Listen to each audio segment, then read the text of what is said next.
Hi everyone, Ray from ProString with another racket restringing tutorial. Today's racket will be on a Prince Ozone 3 7. I think that's how it is. It says Zone Z137. I don't know. This is a bit of a confusing one. But if you're looking for this racket, hopefully I've got it right, because it says here, I don't know if you guys can see. Let me see what you guys can see. Let's try to get this right together. Let me zoom out. There you go, it's here. So it says Ozone. There's a small 3 on the top though, just here. So you've got the Ozone 7, but there's a 3 on the top here. You may not be able to see it, but anyway, let's call it the Ozone 7. All right. Moving forward. That looks about right. Cool. So we'll be doing a 4-knot job today. 2 pieces. We're going to be doing a hybrid with the ProString Nemesis and the ProString Pure Multifilament in a 130 gauge, and the polyester ProString Nemesis in a 125 gauge.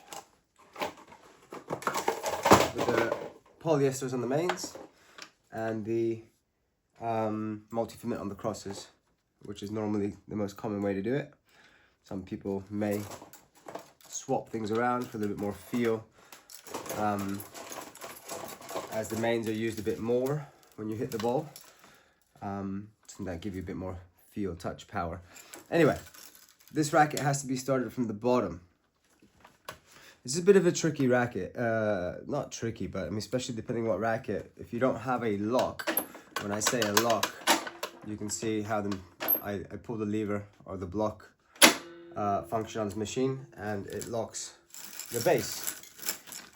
So if you don't have that function, it can be a bit tricky, and I'll make a small example of why, especially when you get to the crosses, maybe not so much in the vanes.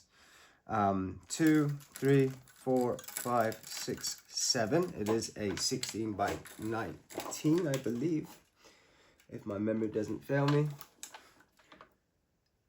Yeah, it's a 16-19. So as you just seen, I counted 7 to this side because I already have 1 placed inside my first 2 mains, 1 to each side, and then measure with the rest of the reel. I've got my measurement to one side, and now we're going to do it that way. So clamp at the top, because if you clamp at the bottom, you'll be pulling 2 strings at once, and that is a massive no-no in my book, and many other good stringers' book. You never pull strings, more than 1 string at a time. That's the theory anyway. It's a very powerful racket. We're going to go for 56 lbs, which is probably the equivalent of about 25.5 kilos. Keep your clamp nice in line with where the line, let's say the height of where the strings would go, not higher, not lower. That can damage the string, or for that matter, even the frame. Just gonna double check my camera angle here, guys, seeing that I was trying to show you guys the name, but that looks pretty solid, I would say. Yeah, cool. I could zoom out a little bit, but then just want you guys to see that, like what's happening with each individual string. So we're going to pull our first 3 to one side.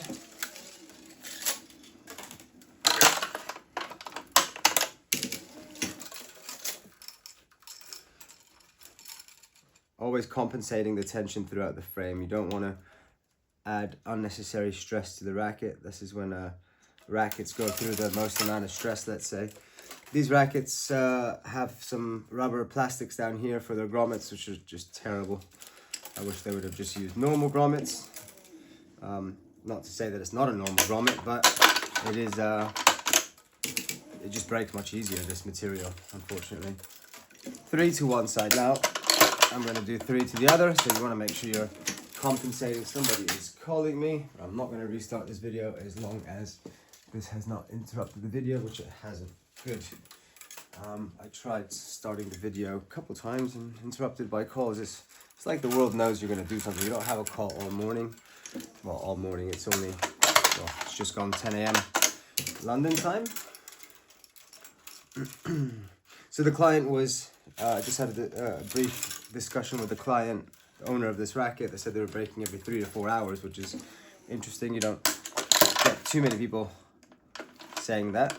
But this racket, if you hit a good ball, this racket is just notorious for great power and spin because of the O ports. The O ports are these grommetless holes, O ports, hence the name Ozone. But then, like I said, it's got a 3 over here, but then it's called Ozone 7. I don't know, strange. And then you've got the other ones. I used to use something similar to this, but the more competitive frame, I would say, for players that play at a higher level, perhaps. I mean, not that this is a light racket. I think this is 300 grams. 285 grams, my bad. I think it's the black and white one. There's another version of this, which is slightly heavier. So this racket's quite light. Right, so that's 6 to one side. I'm compensating, stringing 3 to each side all the way. 3 on one side, 3 on the other.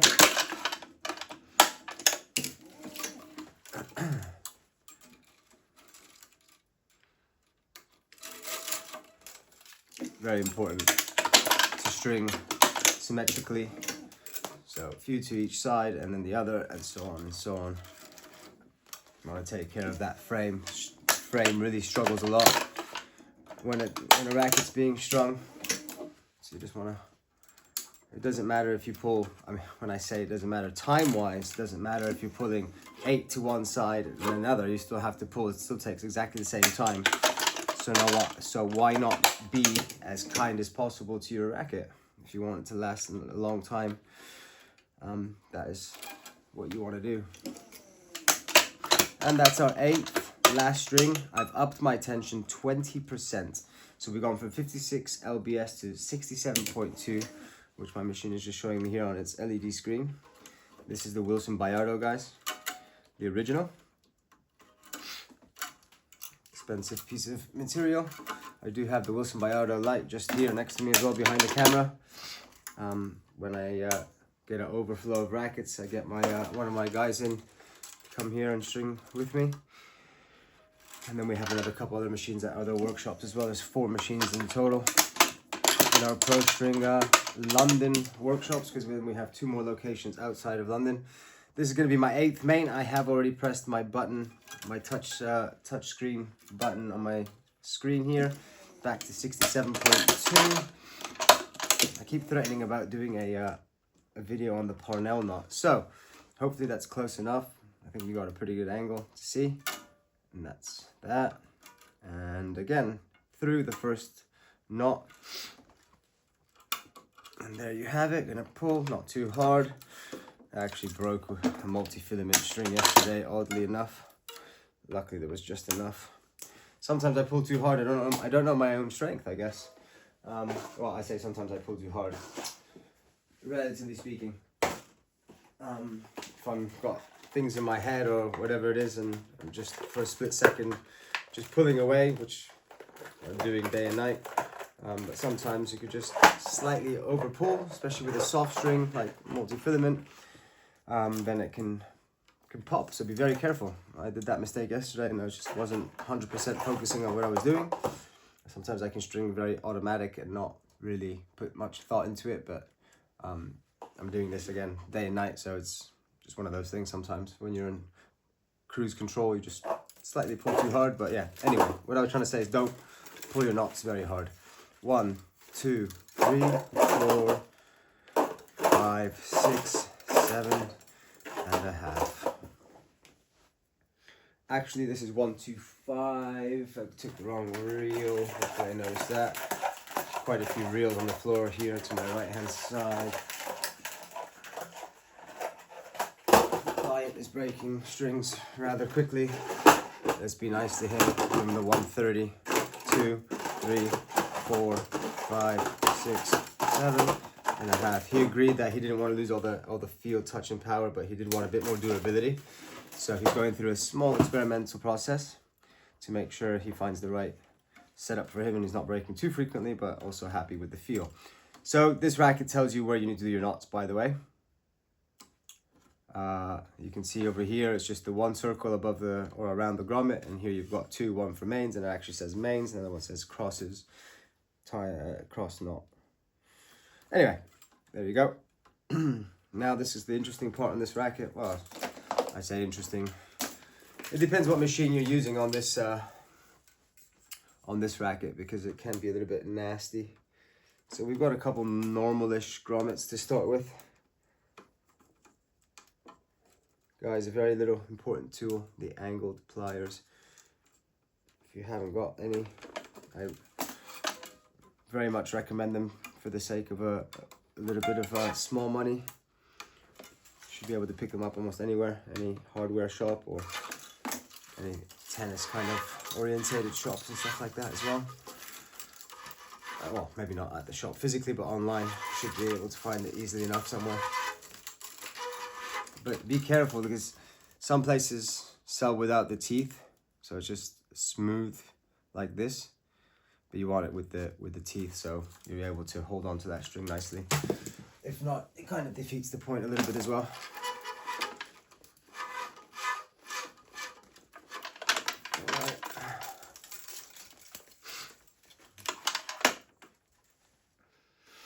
I don't know, you may not be able to see it from this angle, but let me show you guys.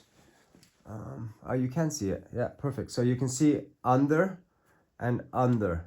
Don't go under and over or over and under. You want it to be flush. So you'll see what I mean by that now. Once I pull it across, I'll put it back into the position in just a moment. Just a little reminder as well, guys. Doesn't matter how you start your first cross, as long as the next one is exactly the opposite all the way through. You don't want any bridges, what I call bridge. So it means over, over, or under, under. Anyway, I won't be able to show you what I was just discussing a moment ago, but now, when I turn it around just now, you'll be able to see how this is going to sit nice and flush and look nice and professional. Oops, wrong hole.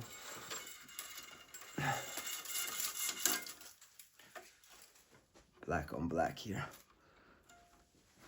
Hard to see that hole because it doesn't have a grommet, as you can see. Not going through. Okay. Yeah, because we've got two strings covering already here, so I'm just going to feed that through ever so slightly. See if it's a bit more forgiving, because I've already got two overlaps here. Oh dear. Oh dear.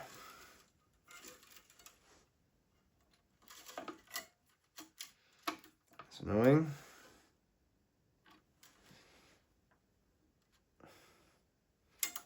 Jeez.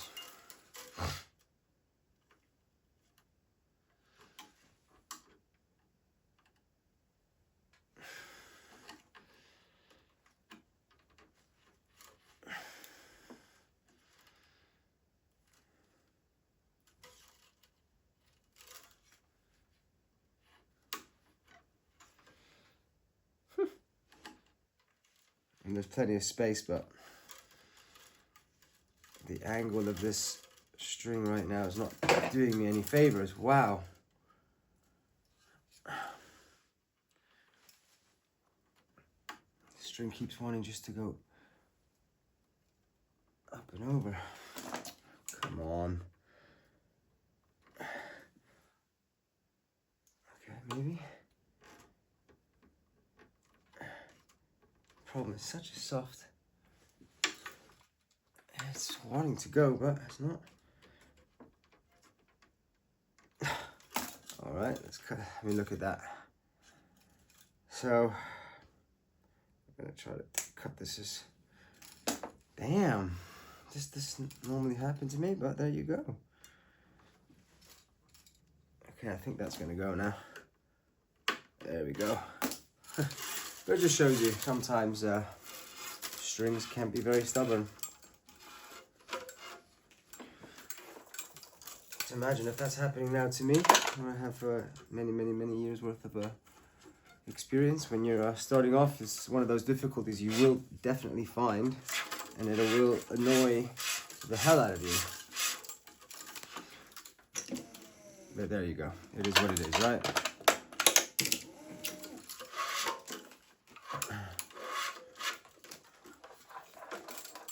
$10:33. I was hoping to be out of here already. But a couple of things. Anyway. So as you can see, I'm always putting one extra cross. Just makes your next weave easier. And that is called stringing one ahead or one in front. The name states the obvious, and it just makes your next weave, so this one makes it much easier. Here we go, into the power holes, guys, and I'm going to show you what I was saying before, how this can be a bit tricky. If you don't have a lock on your machine, you can try to use your stomach or your abdominal area to lean on it, and then maybe, so the next pull is the one that you'll see. I'm not going to put the lock or the block on it, just to show you guys the difference between a machine that does and doesn't.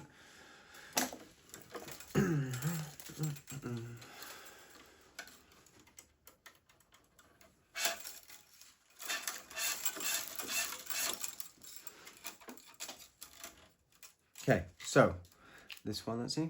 Nope, one more pull before the block ordeal.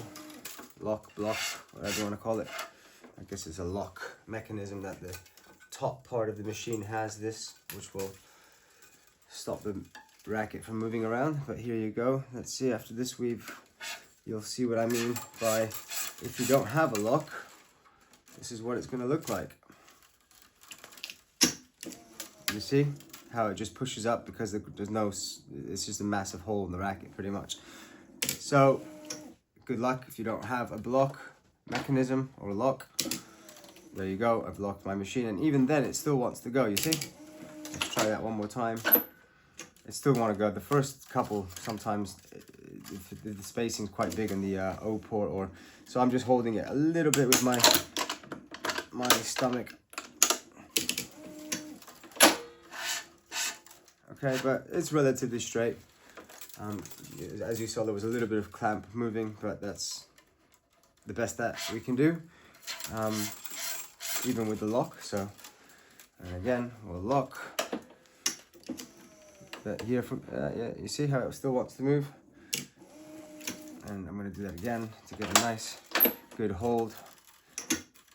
Another phone call coming through. There you go. So I'm slightly just holding it with my forearm just over here, just to make sure I get that nice flush line and the string's not really being moved too much. But then when you start getting to these ones, it starts, you don't need the lock a lot of the times because it starts straightening itself out a little bit. But when you have this strong angle on the O ports, it can be a bit tricky, especially if you're using a Pro Stringer machine, which I also sell.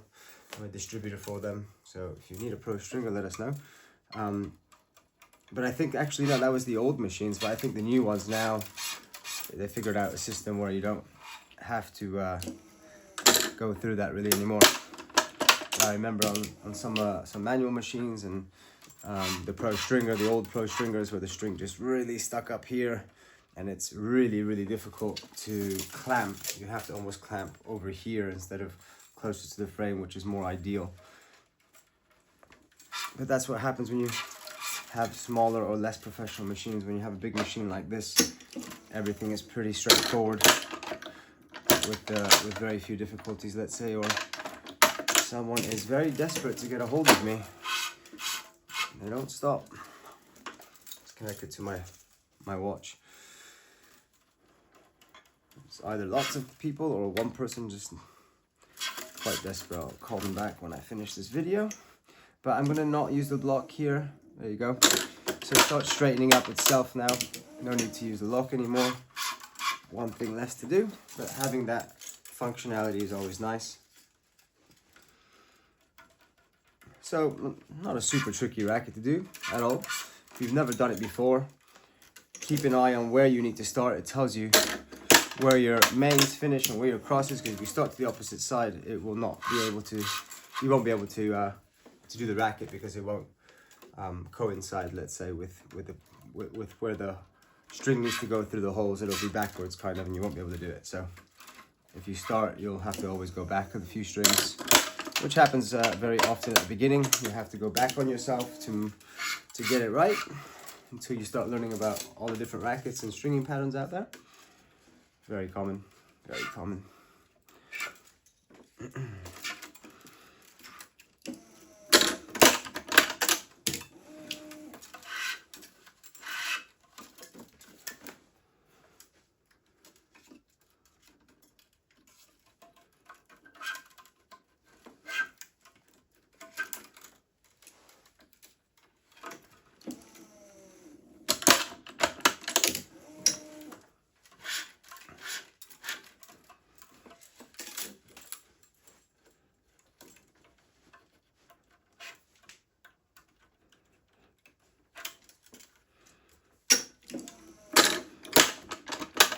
You definitely want to be stringing one ahead, especially when you get towards the end of a racket where it becomes a lot harder to do the weave.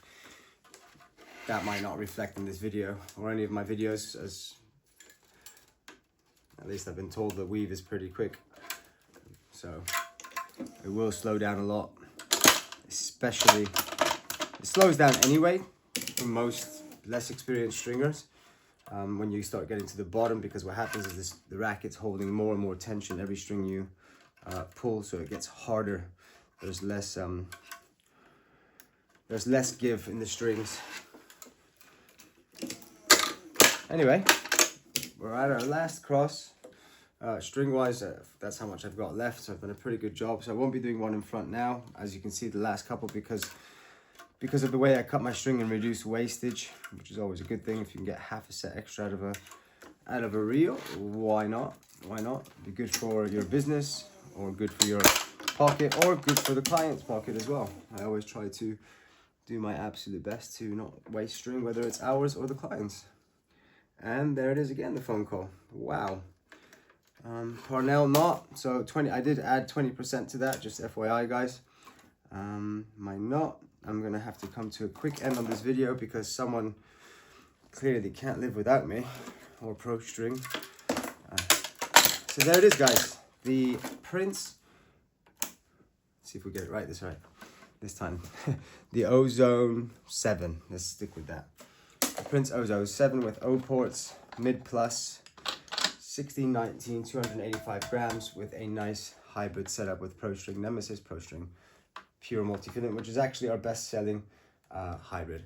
Anyway, guys, thanks for tuning in. Hopefully this was useful to some of you, and all the best. Happy stringing. Take care. Bye-bye.